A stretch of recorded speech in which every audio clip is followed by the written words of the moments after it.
Hello folks, IPMAT. Anyone who's thinking about IPMAT, you're thinking about GIPMAT, Rohtak and Indore, 3 different exams.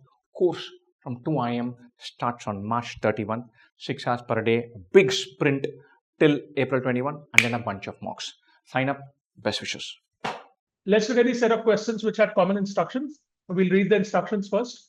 One of the statements below contains a word used incorrectly or inappropriately. Choose the option which has the incorrect or inappropriate usage of the word. So understand the question carefully, and it's very important to read instructions carefully, even if you're familiar with them. Please read them carefully in the exam. So it's asking you to pick an option where a word, one word, or a particular word has been used incorrectly or inappropriately.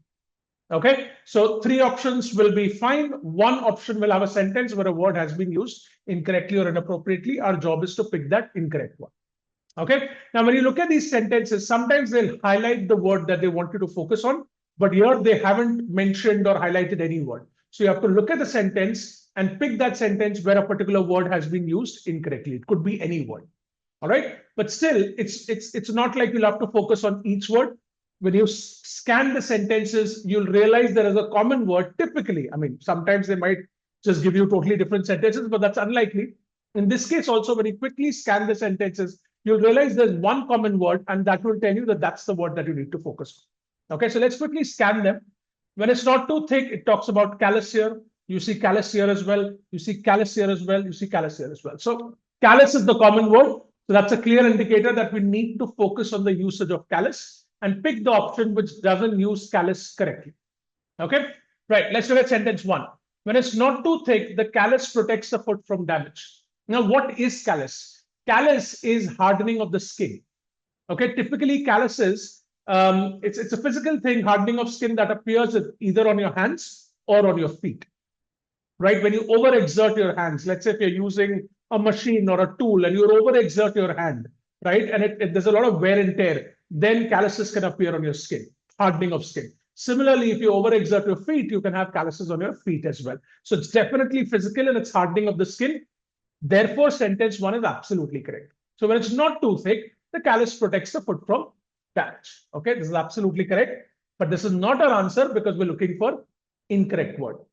A buildup of the callus is one of the most common causes of discomfort. This is also fine. We're talking about the physical aspect of it. A buildup of the callus will cause discomfort. Any sort of callus causes discomfort. So this is correct as well, and hence it's not our answer. He received 50 lashes on his feet, delivered with callous indifference. Now, it does talk about feet, but callous has not been mentioned in relation with feet here. Callous has been mentioned in relation with indifference. Okay, it's describing what kind of indifference. So it's an adjective. Callous here is being used as an adjective. Indifference is the noun. So it's describing what kind of indifference. But callous, as we know, C-A-L-L-U-S, is physical, as we've seen in the previous 2 sentences. This sentence is confusing another word which is also pronounced as callous, but the spelling is C-A-L-L-O-U-S. That's why for IPMAT, it's important to learn about these confusing words. There are a number of pairs in English like that. You know, 2 words which sound the same, but have different spellings and have different meanings. Lots of words like that. Principle is one word. There are so many commonly confused words. You should definitely go through that list, look at sentences, because these questions are quite common. So they're trying to trick you with callous, which is C-A-L-L-U-S, with C-A-L-L-O-U-S. They sound the same, but the meanings are completely different. Callous, as we know, the first one is physical, hardening of the skin. Callous means insensitive. Okay, or it can even mean indifferent. Okay, so indifferent towards feelings. So when you're being insensitive towards feelings or indifferent towards feelings or not empathetic towards feelings, then we call it callous. So let's say if you're saying that Rakesh is exhibiting callous behavior, or Rakesh is callous towards Anjali's feelings, right? So that means Rakesh is indifferent towards Anjali's feelings. But here we are not talking about the physical aspect. Okay, this is talking about indifference. So it shouldn't be callous with a U. It should be C-A-L-L-O-U-S. That one would fit perfectly here. Because you're talking about feelings, right? It was delivered with callous indifference. So delivered with pretty much no feelings. That's what it means. It can't mean the physical callous here, right? That would be absurd. So this is definitely incorrect. We'll park it because we haven't looked at 4. The doctor examined the callus but neglected to treat it. This is clearly the physical part that the doctor is examining. So this is right. The answer is definitely 3. Okay, so these are commonly confused words. Definitely go through them. You will most likely see questions. They're very common in IPMAT. So here they were supposed to use CALLOUS. All right. Okay, great. Let's go to question 2. Same instructions. Let's read the quickly scan the sentences. So you will see after quick scanning that there is diffuse, which is common. So that's the word that we have to focus on. He used the fan to diffuse the smoke that had accumulated in the kitchen while cooking. Now, what does diffuse mean? Diffuse typically means spread out, spreading out. Okay, so you can talk about generally spreading out smoke, spreading out aroma, spreading out smell. That's how diffuse is used. So he used a fan to diffuse the smoke. That means spread out the smoke that had accumulated in the kitchen while cooking. This is absolutely correct. So hence it's not our answer because we're looking for incorrect. Every morning, the aroma of freshly baked bread diffuses throughout the house, enticing everyone to the kitchen. This is also absolutely correct. The aroma spreads and attracts everyone to the kitchen. Okay, let's look at option 3. Realizing that the argument between the two groups of students was getting out of control, the teacher diffused the situation by quickly changing the topic. Now, be careful here. Here also they're saying diffuse as in DIFFUSE, but there's no spreading out here. What the teacher is doing is the teacher is trying to reduce the tension in the situation, make the situation less tense or make the situation less severe. That's what the teacher is doing. So there was an argument between two groups of students. The teacher is trying to sort it out. So diffusing the situation here means lessening the tension, reducing the tension or trying to make the situation less severe.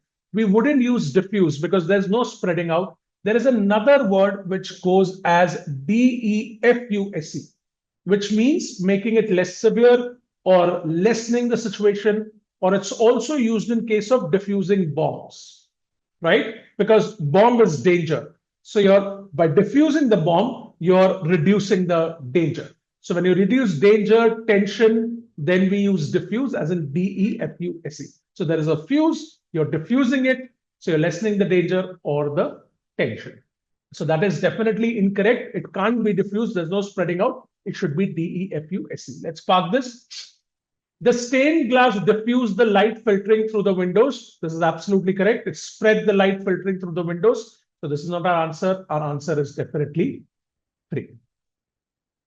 So here we are talking about the word that they are trying to confuse you is diffuse versus diffuse. Okay. All right. Let's go to question 3. Number 1 says bans provide the community a chance to raise objections and ensure transparency. We all know what a ban is. When something is prohibited, then it's a ban. The government can enforce a ban or different authorities can enforce bans. Now the sentence says bans provide the community a chance to raise objections and ensure transparency. Does the sentence make sense? Think about it. How would prohibiting something give the community a chance to raise objections and ensure transparency? Typically, when you're banning, you're clamping down on stuff. You're kind of prohibiting certain activities or prohibiting certain things. So a ban providing the community a chance to raise objections is absurd, it's contradictory. So there is a problem in this sentence. Okay, let's park it.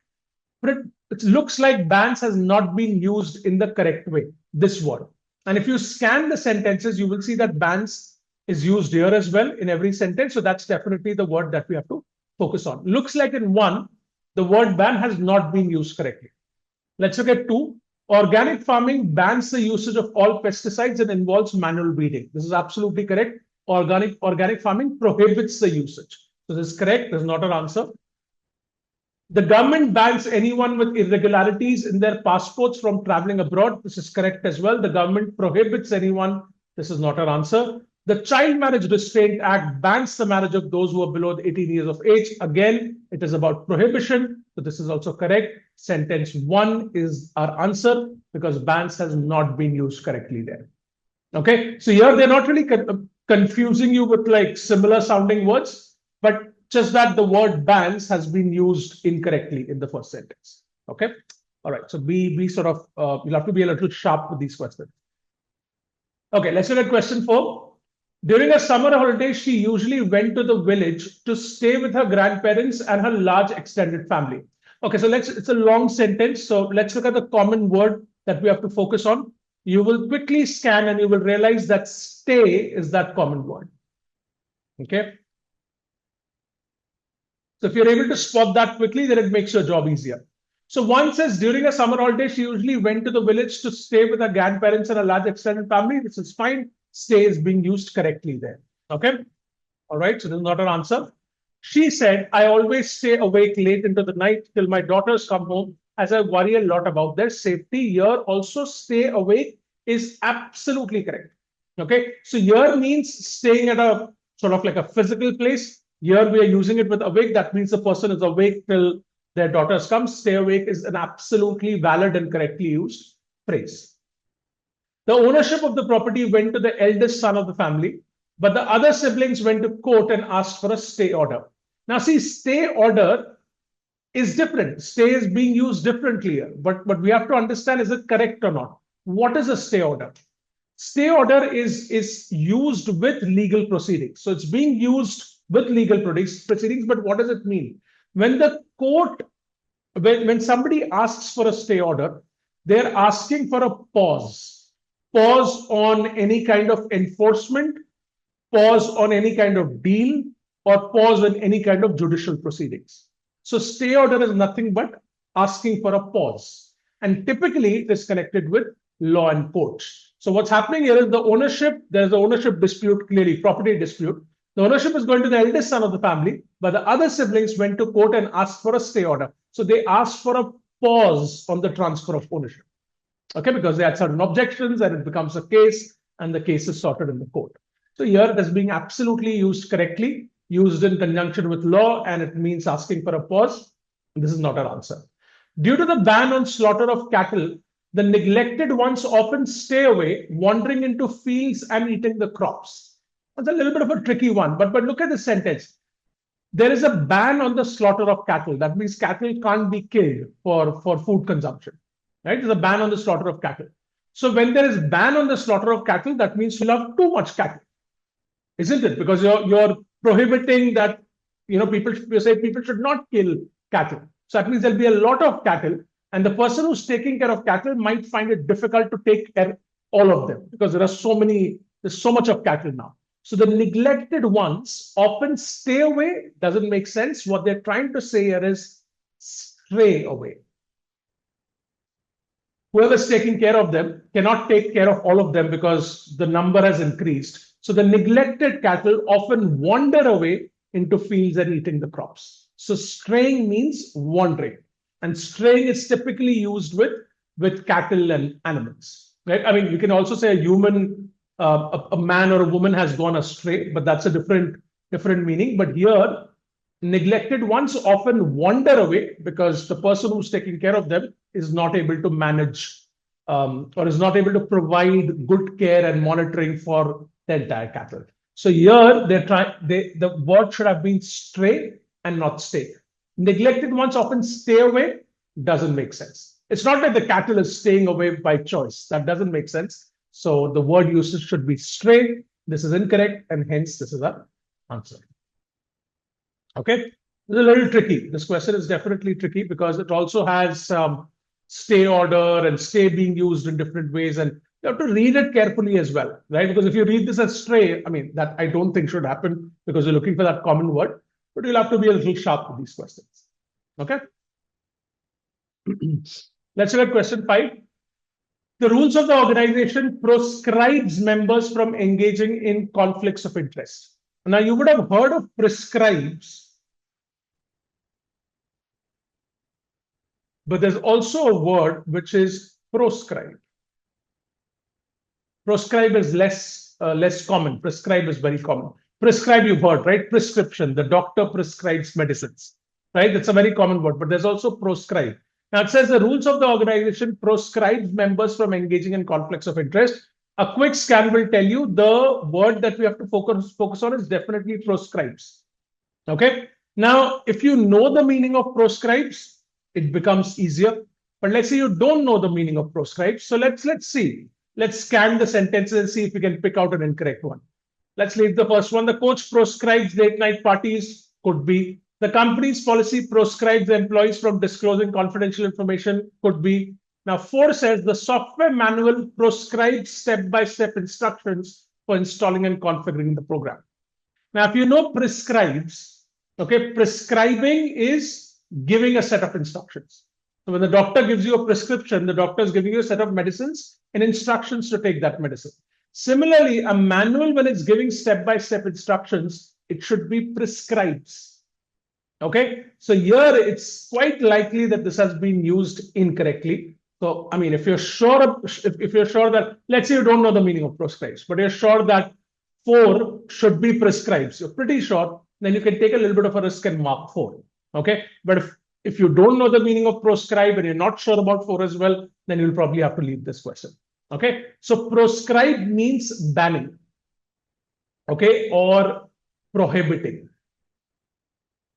Okay, so the rules of the organization prohibit members from engaging in conflicts of interest. So that's what proscribe is. So just remember it like that. You have prohibit, okay, which has pro, and you have proscribe, which has pro as well. My writing is horrible, but both start with pro, and that's how you can remember that prohibit and proscribe mean the same thing.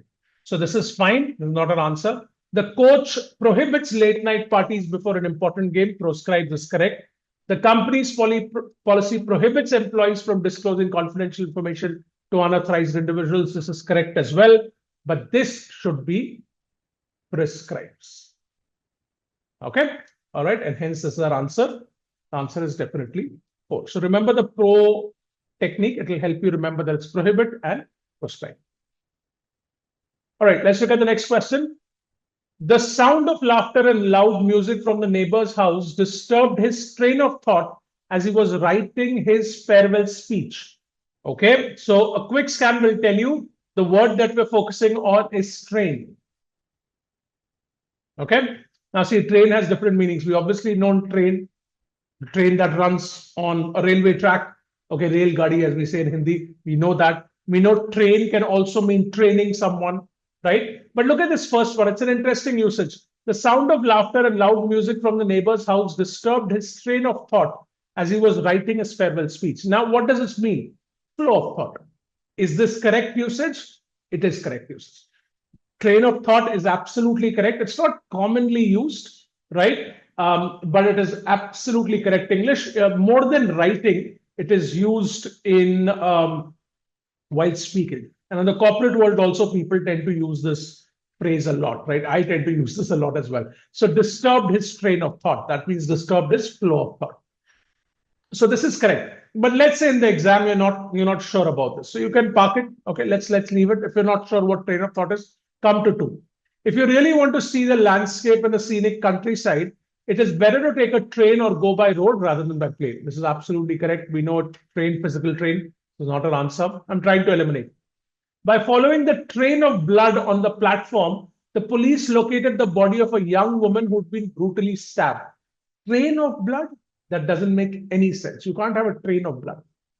Okay, so this looks wrong. This looks wrong. Okay, so let's park this. We've parked 1 as well. My friend has picked up a stray dog from the street and is now looking for somebody to train and domesticate the animal. This is absolutely correct. Now, between 1 and 3, again, I'm basically telling you that, if you have a scenario where we're not sure of train of thought, then what do you do? So you have train of thought and you have train of blood. Train of blood does not make any sense. Okay. What they meant to say here is trail of blood. Trail of blood. Okay. So there are droplets of blood in a trail, and they followed that trail of blood, that sort of line that formed with blood. It's very morbid, with a line of blood droplets. They followed that, and then that's how they were able to locate the body of a young kid. So that's supposed to be trail of blood, not train of blood. Train of blood doesn't make sense, but train of thought is absolutely correct. So add that to your vocabulary bank. This is absolutely correct usage. So this is not our answer. The answer is 3. Okay. All right. Hello, folks. Those of you who are thinking about IPMAT, the integrated 5-year course, you've got to think about it seriously. Parents who are listening in, you have to plan for this. After 12th standard board exams get over, there are a ton of exams. This IPMAT integrated course is a brilliant course. It's a 5-year course. Anyone who's interested in MBA, anyone who's saying, look, I don't want to do the mainstream thing, but I want to do something compellingly good, you must take this as part of your structure, as part of your set of options available. The number of seats is not too high, so you cannot say this is my only option, but you have to say, hey, I'm giving this a go. The exams to write, very clearly, these 3.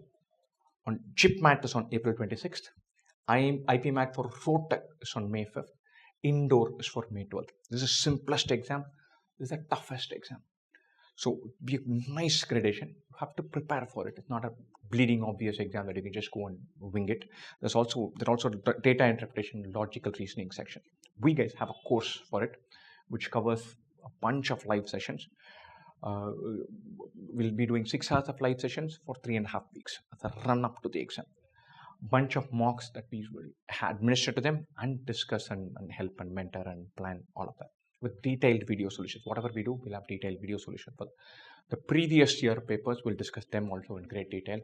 Come up with a good strategy for them to attack this. And the young kids, will do our best to help them take this exam, help the students take this exam. All of this included. The course begins kind of almost immediately after the board exam ends. So it's on March 31st. So details of the course, how to sign up, when to pay, all of those are available in the description. Check that out, sign up and have fun. Best wishes. Let's look at these set of questions. These are essentially what we call para-jumble questions. There are about 5 questions that came in IPMAT Indore 24. So we'll look at them one by one. The instructions for these 5 questions are almost similar. Interestingly, in the exam in 24, some of these para-jumble questions had 5 statements and some of them had 4 statements. All right.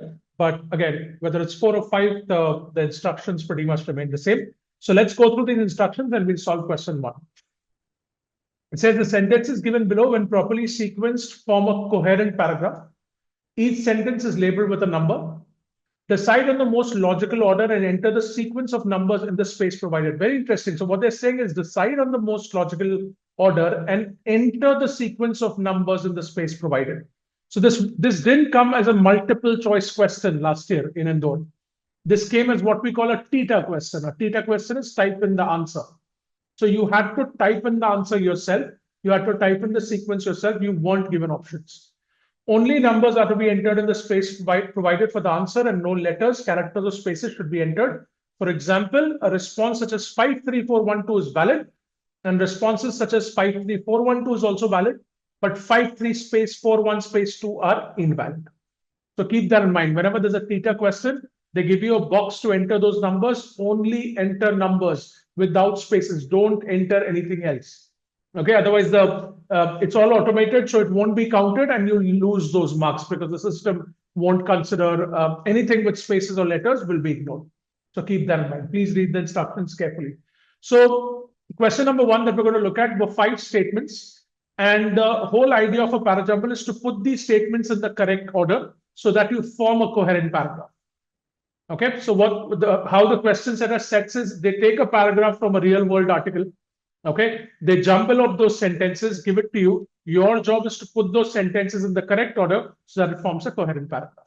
So it's like a puzzle. It's a very interesting question. All right, but there are 5 sentences here, no choices. So it can be tricky. All right, let's look at how we can solve such para-jumble questions. So when you're solving para-jumble questions, there is a certain strategy that you should follow, which is very effective. So I'll take you through that. You start by reading the first statement. Definitely read it quickly. And as you're reading each statement, 1, 2, 3, 4, 5, ask yourself this question. Can this be a starter statement? Can this statement begin the paragraph? Right? So when you're reading these statements in the first step is to try and identify the starter statement. Okay, sometimes you'll be able to do that, sometimes you won't be able to do that. If you're able to do it, your job will become much easier. Okay, and of course, there are other steps. I'll talk about that. So let's start. The first step will be we'll read and we'll try to identify if this can be a starter statement. All right, first statement is, by contrast, in America, it is estimated that even after post-COVID decline, total giving came to almost $500 billion in 2022. So again, this statement extracts some sense out of it. It's talking about giving. It could be donation in America. It starts by contrast. Now, this is a very strong indicator. This tells us that there has to be something before this, because it's saying by contrast. By contrast to what? By contrast to what was mentioned earlier. So this statement cannot be the starter statement. Another sentence has to come in the before this, so that by contrast can be justified. All right. So this will not be a starter statement. So we'll not a starter statement, but we've read it. We've got some understanding, which will help us later.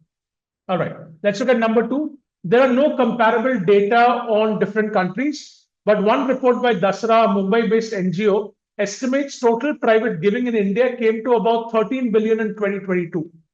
All right. So the statement is again talking about giving. So giving, donation seems to be a theme. This statement is saying there are no comparable data on different countries. Data about what?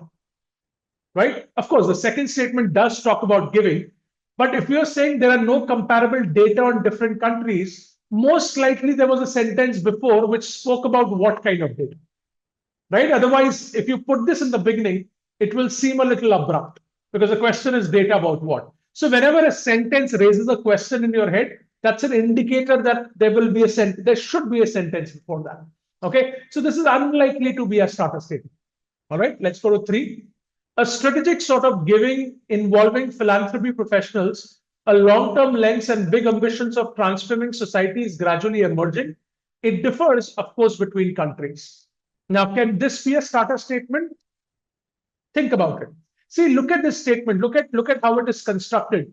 It talks about a strategic sort of giving, says involving philanthropy professionals, then also describes what type of giving. A long-term lens and big ambitions of transforming society is gradually emerging. This statement can be a starter statement because it introduces the paragraph.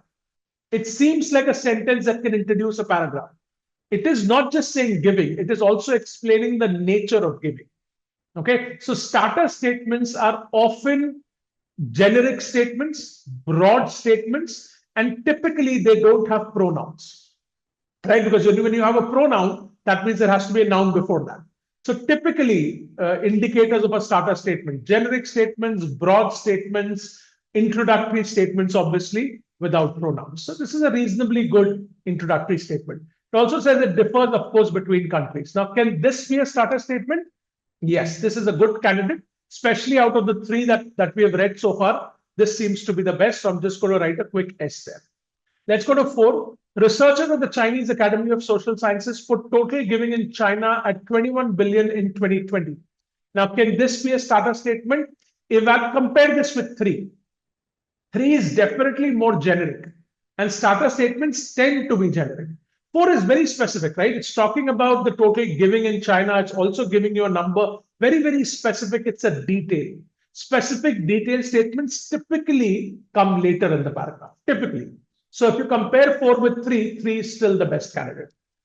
Number 5, by any measure, however, organized philanthropy across Asia is on a much smaller scale than in the West. Now, however, remember, it's a very interesting word. It's a transition word.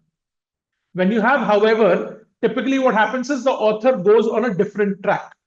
So when you see however, the author is going on a different track, that means there has to be something before that which was on a different track. Because however is a transition word. It connects 2 sentences.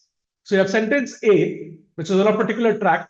The moment sentence B has however, that means it will go on a different track. So however will typically need sentences before that. 5 will not be a starter statement. Here it is pretty clear that 3 is the starter statement. Okay, so we'll solve it step by step. Now, since you've identified the starter statement, your job will become much easier. So we'll write 3 here. And what you should do is you should write 3 in your notepad in the exam.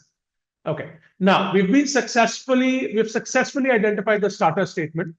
the next step is to identify the most obvious link. Okay, the statements will be linked, right? Because it's a paragraph. So we have to figure out what are the links. So always after identifying the starter statement, ask yourself which is the most obvious link, the most straightforward, obvious one that's staring in your face. Okay, so this is a bit of a tricky question. We'll have to identify, but there's one link that you might have guessed. And since we've read sentences, now you can start evaluating links, right? See, the statement says, a strategic sort of giving involving philanthropy professionals, a long-term lens and big ambitions is gradually emerging. It differs, of course, between countries. The giving, the philanthropy, the donations differ, of course, between countries. That's what 3 is saying. Okay, so it's a broad statement. It differs, of course, between countries. Now, if you look at 2, it says there are no comparable data on different countries, but one report by Dasra, and then it talks about India. So if you look at 3 and 2 closely, they seem to be connected because here it says it differs, of course, between countries. What differs? The giving, the donations. And then you say there are no comparable data on different countries, but we have a report by Dasra. Okay, so if you look at it, it's not very obvious and it is a tricky question, but I think out of all the links, 3-2 is probably the most obvious one. Although in absolute terms, it's not very obvious. But again, like read this sentence, it differs, of course, between countries. There are no comparable data on different countries, right? So it is connected, right? Also different countries part, overall also it's connected. So 3-2, just we'll write 3-2 here because we've identified that as the most obvious link. 3-2 seems to be a consecutive link. A consecutive link is 2 will come immediately after 3. That's why I'm saying it's consecutive. So 3-2, we have figured it out. Okay, now we're left with 4, 5, and 1. So we have to figure out there can be multiple combinations. And let's see if we can. So now you figure out the most obvious link. The next step is to think about the second most obvious link. Go in that sequence. Always start with the most obvious one, then the second most obvious one, third most obvious one, right? So what can be second most obvious? So let's look at 2. There are no comparable data on different countries, but one report by Dasra, it talks about the amount of giving in India, right? One country. Private giving in India came to about 13 billion in 2022. Now see, one says by contrast. There has to be something before this which will explain the contrast. Contrast, it says by contrast in America, and then it talks about $500 billion. Now this is a big clue. What can come before this that will tell us what kind of contrast are we talking about? Okay, let's look at it. All right, so year 2 is talking about India, which is about 13 billion in 2022. Now, if you put in 1, it will make sense. By contrast, in America, it is 500 billion in 2022. So this could fit. This could fit. But also we have 4, which says researchers at the Chinese Academy of Social Sciences put total giving in China at 21 billion in 2020. All right. And then 5 says by any measure, however, and this is comparing philanthropy across Asia with the West. Consider that also. So we are comparing Asia with the West. We have India and China, which is a part of Asia, and America, which is West. So we can potentially look at clustering. We'll keep Asia together, then we'll talk about West. And then here we have contrast. Okay, so you could put 1 after 2, or you can complete your discussion about Asia. So you say that, okay, researchers at the Chinese Academy of Social Sciences. So you've spoken about India in 2, you speak about China in 4, and then you go to America. So let's try out both the things. Okay, you could say 3, 2, 1.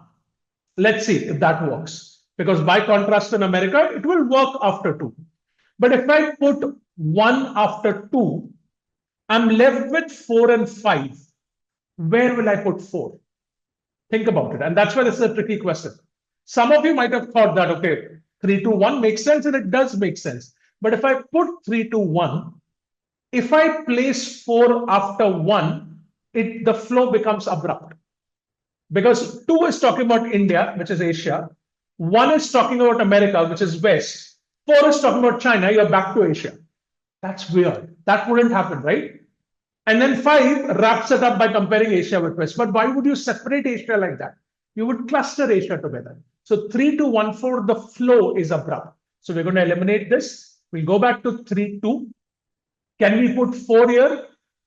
Potentially, because we're clustering Asia together. 2 talks about India, 4 talks about China. Then you put 1.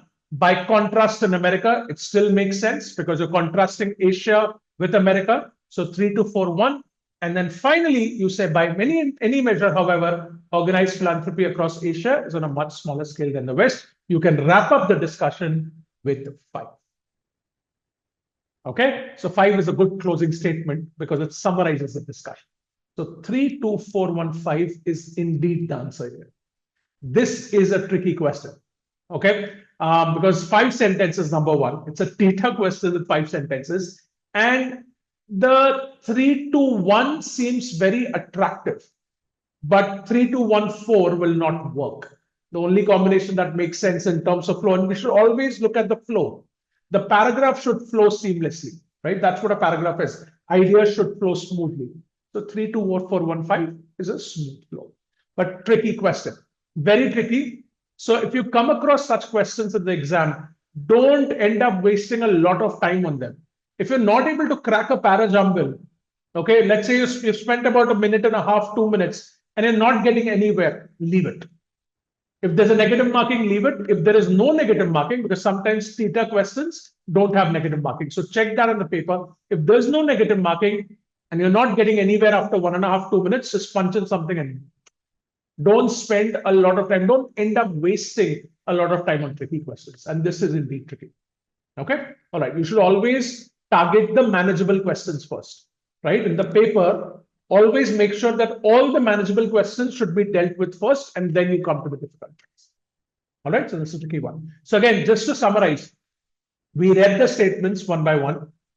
While we were reading, we asked ourselves whether it can be starter or not. Okay. Starter statements are typically generic, broad intro statements with no pronouns. In this case, we were able to figure out that 3 is the starter statement. After that, we asked ourselves, what's the most obvious link? We went to 3, 2, then the next most obvious link, and then the next most obvious link. That's the strategy to be followed. Okay, these questions are very interesting, but you'll need practice. All right, let's look at question 2. Same instructions, but instead of 5 statements, they've given you 4 statements. So this is much easier, right? But same instructions. All right, so I'm not going to go through it, but you can read it later. All right, so again, let's start reading and ask ourselves, will it be a starter or not? Farmers, however, especially during the peak farming season, ignore the warnings of the weather forecast. However, again, when there is a however in a sentence, it's very unlikely to be a starter statement. Again, it's a transition word, right? So it's going on another track. So the previous sentence has to be on the other track. So this very unlikely to be a starter statement. So what is the sentence talking about? Get some sense. Farmers, however, especially during the peak farming season, ignore the warnings of the weather forecast. Okay. Number 2, people from some states of India have demanded that families of those who have been killed by lightning strikes should receive compensation. Okay, can this be a starter statement? Perhaps. They're saying that the sentence is talking about people demanding compensation for families who've been killed by lightning strikes. Perhaps could be a starter statement. Okay, so we'll just say S here. If we get a better one, we'll switch to that. Otherwise, we'll go with this. The Minister for Disaster Management, number 3, the Minister for Disaster Management announced that over 2,100 people have died after being struck by lightning last year. Can this be a starter statement? Absolutely yes. And then ask yourself, which is more generic? Which is more broad? Which is more introductory? See, here 2 is saying people are demanding families of those who've been killed by lightning strikes. Which lightning strikes? Right? You perhaps need some context before that. So if you put 3 before 2, it will make more sense. 3 is a better introductory statement. The Minister for Disaster Management has announced that over 2,800 people have died after being struck by lightning last year. Broad statement. Okay, so 3 seems to be a better candidate. Since we've found 3, we will cross this out. Let's go to 4. The minister responded that pamphlets on the dangers of lightning and precautions to be taken are being distributed in villages. Responded to what? Again, there's a question in your head. Now, when a question pops up after reading a sentence, chances are that that's not a starter statement. So this is not a starter statement. 3 is a very good candidate here for a starter statement. The next question that you will ask is, what's the most obvious link? Now, when you were reading, you might have guessed that there seems to be one very obvious link. Of course, you can look for however, but more than that, there seems to be a very strong connection between 3 and 2. See, Minister for Disaster Management announced that 2,800 people have died after being struck by lightning last year. Then you've introduced the topic. People from some states are demanding that families of those who've been killed should receive compensation. Excuse me. So 3 talks about how 2,800 people have died. Then 2 says, because there have been lightning strikes and people have died, families of those, some people are demanding compensation. So 2 seems to be a very good fit after 3. They seem to be a consecutive link. The flow is pretty natural. So 3-2 here seems to be a good consecutive link. So you can note that down. Now we're left with 4-1. Now see, in this case, you figure out 3-2. It will either be 3-2-4-1 or it will be 3-2-1-4. There are only 2 possible combinations. So your job becomes pretty easy. So you have 3-2-4-1, 3-2-1-4. Do a quick versus. Read both of them quickly. See where the flow is better and then choose that. Okay, so you have 3-2 and then let's read 4. Let's try this one. Does this work? The minister responded that pamphlets on the dangers of lightning and precautions to be taken are being distributed in villages. Farmers, however, especially ignore the warnings of the weather forecast. Remember, you have to indicate contrast here. So we are saying farmers ignore the warnings. It's something negative. If you have, however, before that, it should be something positive. So you could have the minister's response before 1. The minister responded that pamphlets have been distributed. That's a good action. That's an action in the right direction, a positive action. But then you bring in 1 saying farmers, however, ignore the warnings of the weather forecast. So 3-2-4-1 seems like a very good flow, keeping in mind, however. Also, another piece, another way of looking at this is, you are saying people from some states are demanding something. There is a demand, the minister might be responding in that direction. Although the minister is not talking about compensation, but the respondent can make sense. People are demanding, the minister is responding. The response seems to be not very helpful in this case, but that's not the point here. But it makes sense. The flow makes sense. They're demanding, the minister is responding. So 3-2-4-1 seems to be a good combination. If you read 3-2-1-4, it won't make sense. Okay, 3-2-4-1 is clearly better. You can read 3-2-1-4, and that's what you should be doing as versus, but 3-2-4-1 is definitely better here. All right. Great. So again, we follow the same strategy. This was a little easier than 1 because 4 statements. Identify the starter statement, then identify the most obvious link, then the next most obvious link. And then sometimes in this case, you can, if you come to a point where there are only 2 combinations, quickly do a versus. Read both of them. Wherever the flow is best, choose that. The flow always trumps, remember. In the end, whichever combination you come up with, the flow of ideas in the paragraph should be very smooth. If you notice any kind of like abruptness, then probably that's not the right answer. You'll have to rethink it. Okay? All right. Let's go to question 3. Again, they've given you 5 statements. So let's read that. Meanwhile, people are posting less. The share of Americans who say they enjoy documenting their life online has fallen from 40% to 28% since 2020. The sentence seems to be talking about documenting online, probably social media, something like that. It starts with meanwhile. Very unlikely to be the starter statement. Meanwhile clearly indicates that there has to be something before that. Meanwhile, people are posting less. You can't start a paragraph with that. It will be very abrupt. Very unlikely to be the starter statement. Let's read number 2. The striking feature of the new social media is that they are no longer very social. Can this be a starter statement? Yes. Pretty broad statement, quite generic, can be a candidate for a starter statement. So what is it saying? The striking feature of the new social media is that they're no longer very social, right? It's kind of like paradoxical, right? But broad statement can be a good candidate for starter. Some of the consequences of this are welcome. Political campaigners say they have to tone down their message to win over private groups. Now, question that will come to your head is, what is this? When you're reading a sentence, and if a question pops up in your head, what is this? That means most likely it is not a starter statement. Debate is moving to closed platforms such as WhatsApp and Telegram. Unlikely to be a starter statement. Remember, we already have 2, which is very generic. In general, it's talking about social media. 4 is very specific. It's talking about specific WhatsApp and Telegram. Generic statements are more likely to be starter statements. So it's unlikely that 4 is a starter. Inspired by TikTok, apps like Facebook increasingly serve a diet of clips. Inspired by TikTok, apps like Facebook increasingly serve a diet of clips selected by artificial intelligence according to a user's viewing behavior, not their social connections. Again, compare this with 2. 2 is very general about social media. 5 is very specific about TikTok and Facebook. Generic statements are more likely to be the starter statement. In this case, we can confidently say that 2 is our starter statement. Okay. Now, the next step is, I hope you remember, look for the most obvious link. Now, when you have read these statements, you might have already gotten some clues in your head. Okay. So let's see. The striking feature of the new social media is that they are no longer very social. What does this mean? If you read 5, it explains that. Inspired by TikTok, apps like Facebook increasingly serve a diet of clips selected by AI according to users' viewing behavior, not their social connections. So these social media sites are no longer social. So 5 is explaining that generic point in 2, that the social media sites like TikTok and Facebook are not really basing the clips on social connections. They're using AI now. So that's why 2 makes sense, that social media sites is no longer very social. So 2, 5 seems to be a very good consecutive link. Okay. Right. Now we're left with 1, 3, and 4. So now look for the next most obvious link. Here it's saying not their social connections. All right.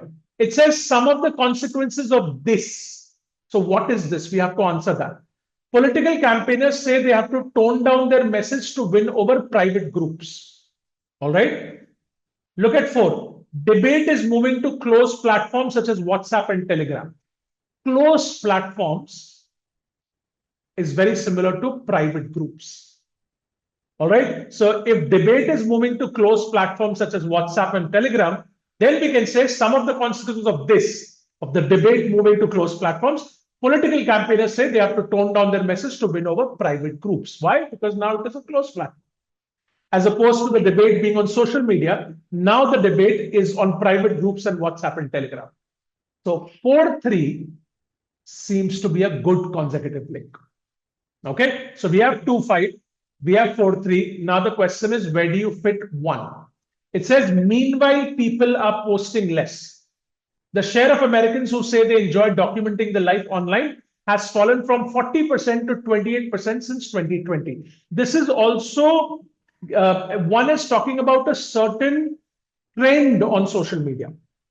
Okay, where people are using it less, where people are posting, documenting their life less. Now, where can you place it? Can you place it after 1 or can you place it after 3?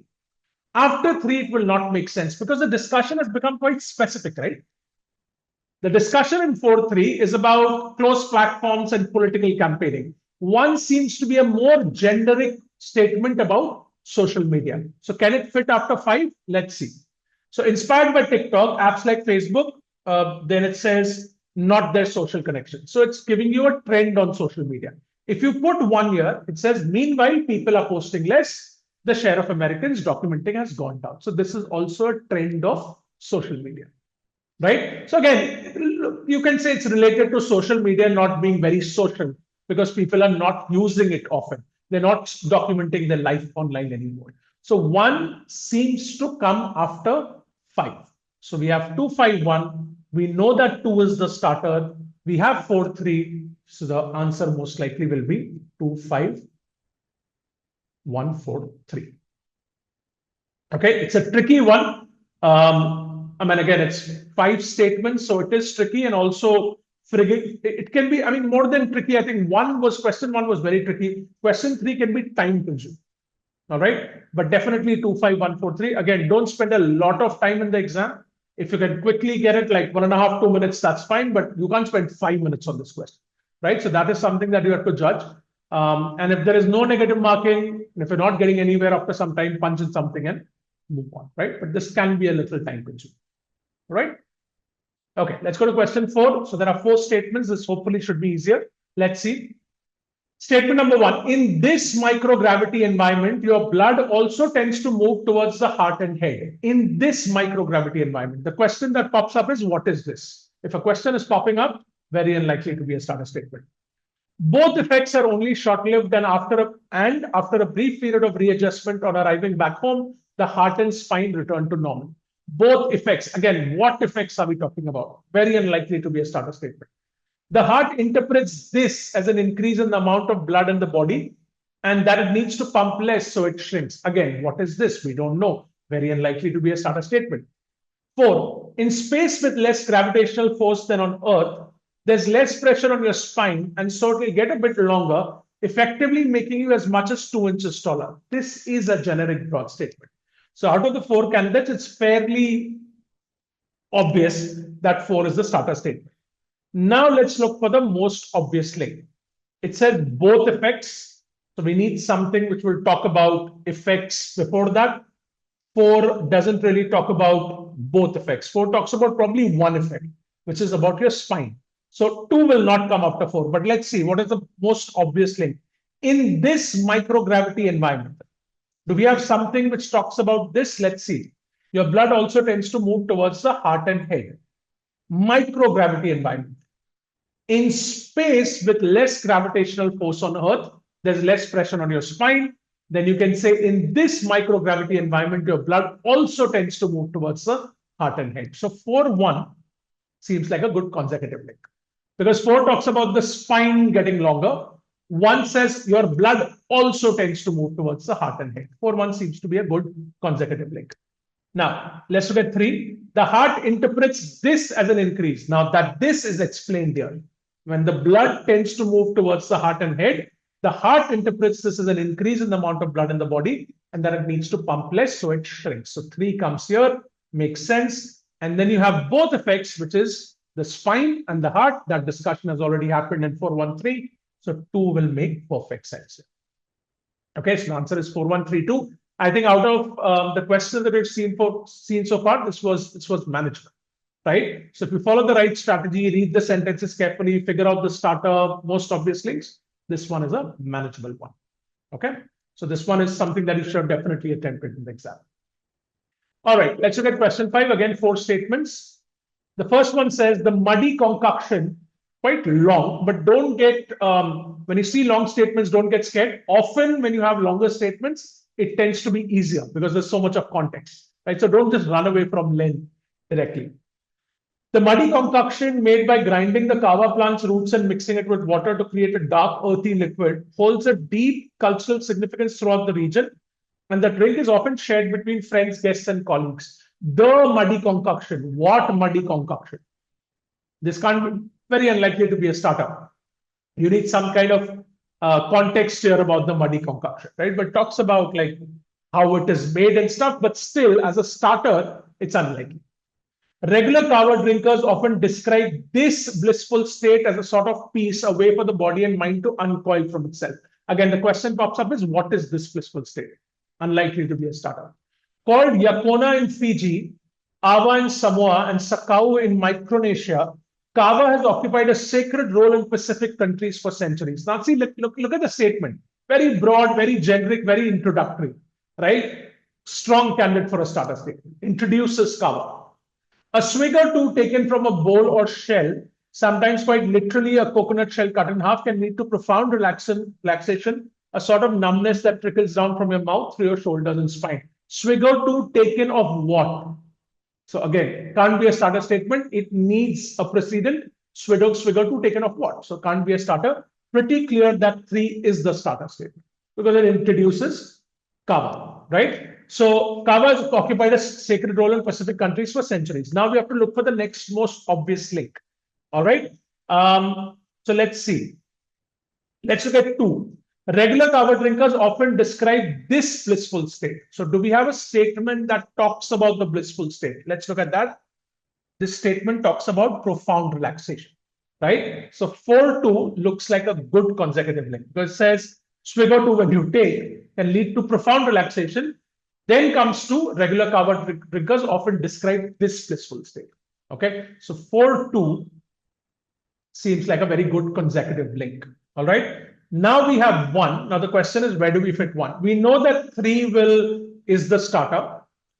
4-2 is a consecutive link. So actually, if you look at it, there are only 2 possible combinations left. Either it will be 3-4-2-1 or it will be 3-1-4-2. So you can do a quick versus and figure it out. Let's look at 3-4-2-1. Called Yakona and Fiji. Okay. A swig or two taken from a bowl or shell. Okay. Sometimes relaxation. Then goes to regular kava because often describe this blissful state. Okay. The muddy concoction holds a deep cultural significance. This doesn't make sense because this is describing kava, right? It's saying how is kava prepared. We've already, the discussion has gone into blissful state. Now bringing in 1 seems abrupt. So 3-4-2-1 seems abrupt. Let's park it. Let's look at 3-1-4-2. Called Yakona and Fiji, kava has occupied a sacred role in Pacific countries for centuries. The muddy concoction made by grinding holds a deep cultural significance. 1 is giving you more information about kava. So you've introduced kava in 3. 1 gives you more detail about it. Then you talk about profound relaxation, and then you talk about deep blissful state. So 3-1-4-2 definitely has a much better flow than 3-4-2-1. So you can do a quick versus and always decide based on flow. The flow at the end of the day, when you solve the parajumble, has to be very smooth. 3-1-4-2 makes complete sense. Okay, awesome.